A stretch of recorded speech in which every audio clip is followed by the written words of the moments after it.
Iya, kasihan nih nggak bisa keluar loh sahabatku nanti. Iya. Ya, Kita masuk ini apa? udah diangkat nih kamera. Pancing pertanyaan. Hari ini Pak. Ya, Hari ini jadi hari ini saya memang membersamai sahabat saya Bang Resmon dan Bang Ian yang hari ini masih menjalani pemeriksaan. Jadi saya benar-benar datang sebagai rasa setia kawan, rasa seperjuangan ya, karena beliau-beliau kan masih memberikan keterangan di Polda Metro Jaya sebaik-baiknya. Karena saya kan sudah minggu lalu dan alhamdulillah saya sudah selesai. Nah, sementara ini. Apalagi? Jadi ini kan udah hampir semua terlapor yang diperiksa Pak. Nanti kemungkinan kalau naik ke tahap penetapan tersangka Ya ini sebentar lagi saya juga naik.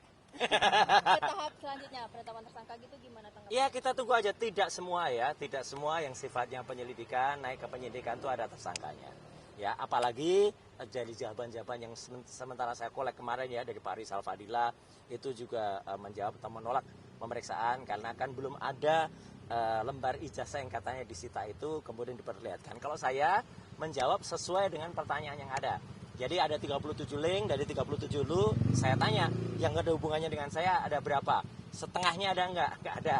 Seperempatnya ada enggak? Enggak ada. Sepertiganya enggak ada, seperempatnya enggak ada, seperlimanya ada enggak ada. Loh, kalau sedikit sekali ngapain juga harus ditanyain gitu kan. Kemudian yang dari ditanyain ini yang penting. Ada dua diantaranya, itu yang tersangkut dengan ada videonya orang namanya Sylvester Matutina di situ. Saya bilang, ini harus di-drop. Saya tidak mau orang ini dijadikan saksi. Karena apa? Karena seharusnya dia tidak berada di sini. Coba kalau dia tuh misalnya patuh menjalani hukum, dia kan harusnya berada di dalam tahanan, tidak kemudian datang dan menjadi saksi, gitu kan? Jadi dia bersaksi di situ, dia terlibat di dalam situ. Artinya itu harus di-drop. Nah, kalau itu di-drop, kan sedikit sekali yang terkait dengan saya. Utamanya yang mulai tanggal 22 Januari. Tidak ada saya, nama saya tidak disebut, ya, apalagi di situ. Kalaupun 22 Januari tidak, 26 Maret pun saya juga belum ada. Saya juga belum quote and quote belum lahir di perkara ini gitu ya. Karena saya baru mulai itu ikut tuh setelah itu. Jadi kalau tanggal itu nggak ada, saksi itu adalah apa yang bisa kita ceritakan. Itu apa yang kita lihat sendiri dan apa yang kita dengar sendiri. Jadi kalau bukan kita lihat dan bukan kita dengar, itu namanya saya berpendapat. Saksi tidak boleh berpendapat. Jadi itu. Artinya meyakini tidak akan menjadi tersangka ya? Yakin dan tidak itu kepercayaan kepada Allah SWT ya gitu. Jadi kita doakan saja semoga penyidik-penyidik firm ya gitu benar-benar jujur dan amanah dalam menjalankan tugasnya. Kemudian tidak menambah-nambahkan, tidak mengurangi. Contohnya gini, Joko Widodo kan menurut kuasa hukumnya hanya lapor 24 link. Tapi tiba-tiba naik jadi 37. Itu siapa yang nambahin? Ya, apalagi katanya Jokowi tidak melaporkan nama. Lah kalau tidak melaporkan nama kan berarti bukan pencemaran nama baik. Pencemaran peristiwa katanya gitu kan, itu nggak ada pasal kalau peristiwa peristiwa, harusnya pencemaran nama baik. Nah jadi kita tunggu nama yang dia sebut dan kalau tidak ada ya berarti nggak ada dong nama yang disampaikan. Jadi makanya sekali lagi hari ini saya membersamai sahabat saya Dr. Rismon Sianipar dan rekan kita juga Mas Ian ya dari salah satu podcast untuk kemudian ya kita berikan semangat gitu ya.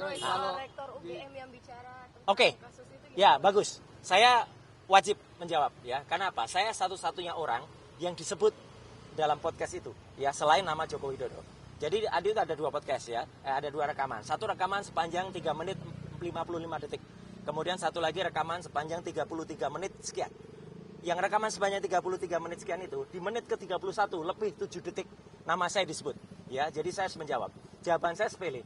Saya sangat menyayangkan sekelas Universitas Gadjah Mada membuat tayangan abal-abal semacam itu. Kenapa abal-abal?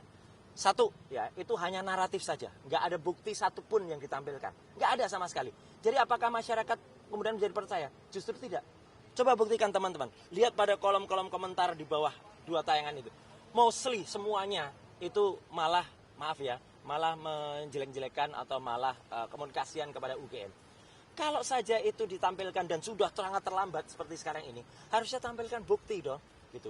Minimal mereka bisa memisahkan dan memilah mana bukti yang sifatnya bukti untuk publik dan bukti untuk private ya. Bahkan yang namanya ijazah dan kemudian skripsi itu adalah dokumen publik ya. Itu ada di Undang-Undang Keterbukaan Publik nomor 14 tahun 2008. UGM salah membaca Undang-Undang Keterbukaan Informasi. Kebetulan saya adalah orang yang menyusun Undang-Undang Keterbukaan Informasi Publik itu. Saya juga yang menerangkan naskah akademiknya. Jelas betul di pasal 18 ayat 2. Dokumennya sifatnya publik, itu harus dibuka. Artinya dokumen yang pernah digunakan oleh orang yang menduduki jabatan publik. Joko Widodo adalah orang yang pernah menduduki jabatan publik. Jadi jelas betul. Bahkan itu bertentangan ya. Sesama UGM sendiri bertentangan. Dengan tayangan, maaf nih saya sebut ya. Ada Kompas nggak? Gitu. Nah, dari Kompas, wartawan Kompas bagus banget. Ada wartawan Kompas namanya Fabian Januarius Quadro dari Jogja.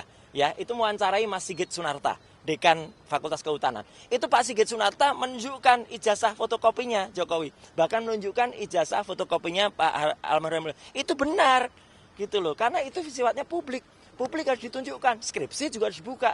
Jangan kemudian skripsi harus disita. Kemarin tuh nggak ada skripsi, nggak ada ijazah. Jadi malah membuat publik makin nggak percaya kepada UGM.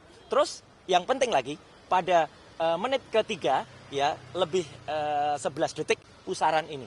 UGM seharusnya sampaikan saja data-datanya. Kalau memang data-data itu ada, tampilkan. Jangan kemudian hanya naratif.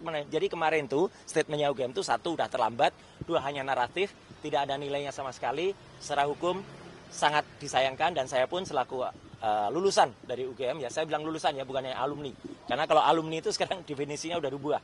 Tahun 2014 ya, dalam anggaran dasar dan anggaran rumah tangga keagama, alumni itu orang belum tentu lulus.